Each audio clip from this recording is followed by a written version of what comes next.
Welcome back to PollyPrep Independent Study, and today we're going to talk about inflammation. Chronic inflammation is a major cause of many chronic diseases that we experience today, including PCOS.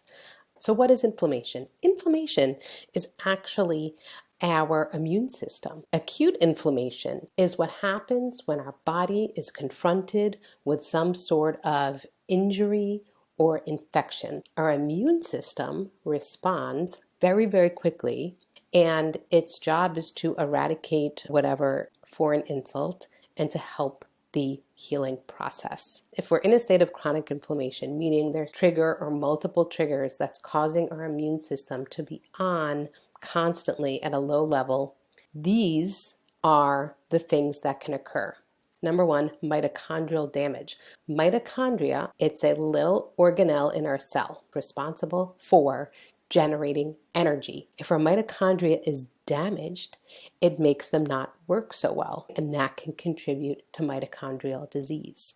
And that can be one of the effects of chronic inflammation. The age-rage complex, fibrosis. Fibrosis is just scarring. So if we have chronic inflammation, we can just have chronic scarring that occurs in our blood vessels and in our liver. Oxidative stress. So oxidation comes from metabolism, right? There's oxidation that's occurring constantly in our mitochondria. Cell proliferation. What cell proliferation means is the growth of cells beyond what is needed for repair. But if those cells keep growing and growing, then they can grow beyond what is necessary and they can grow out of control. These are tumors, okay? And so this can cause cancer.